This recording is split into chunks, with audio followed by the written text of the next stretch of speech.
what's happening, everyone? Quick video here. A lot of the videos that I'm going to do on my channel are going to be just me pulling over on the side of the road and dropping something that comes directly to my mind at the moment. And I thought I would do that right now. Wanted to do just a quick video on a paradigm shift that I've had over the past couple of years in relation to wealth building. And that paradigm shift is in relation to acquiring assets as opposed to just trying to get a higher salary. For so many years of my life, and I talked about this a little bit in my first video when I was trying to determine what this channel was going to look like, and I've settled on YouTube, so hopefully we'll be able to learn a lot together on YouTube. And I can do a little bit longer form videos and talk a little bit more about some of the stuff that I'm learning. But one of the biggest paradigm shifts for me over the past couple of years has been in relation to asset acquiring over generating a higher salary. I know most of my life, everything that I've done, going to school, what jobs I've tried to get have been in order to pay me a higher salary. And what I've learned over the past several years is that the wealthy do something that the average person does not do.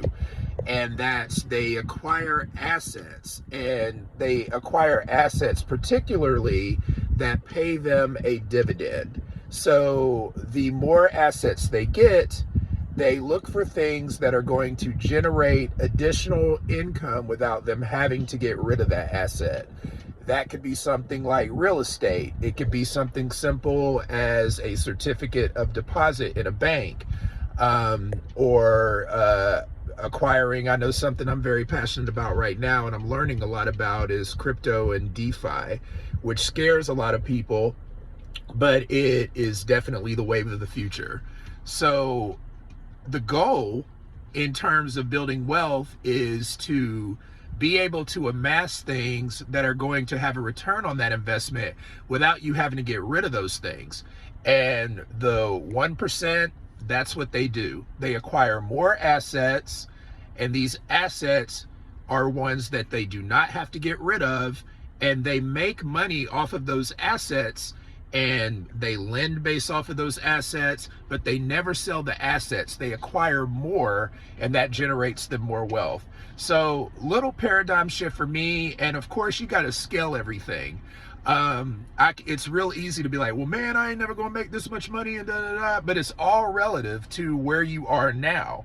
So if you're in a position where you can't buy thousands of shares of a stock, that you're pretty certain is going to have a yield, or that's going to grow, then you buy what you're able to afford.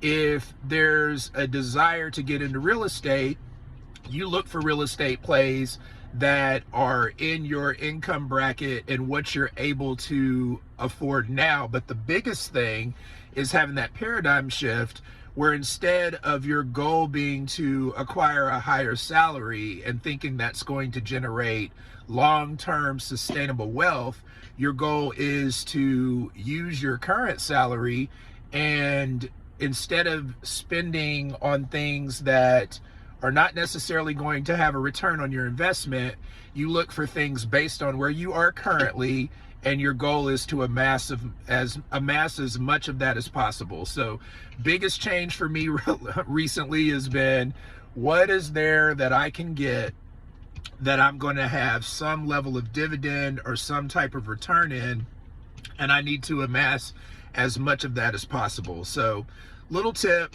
little something that I'm learning. We'll try to do as much of that as we can. If you have any questions or an experience that's similar to what I'm talking about, or if you're experiencing that same paradigm shift that I am, then comment below. Please like and subscribe. We're going to learn a lot together. Thank you so much for your time. For everybody out there, remember that this is something that we can do.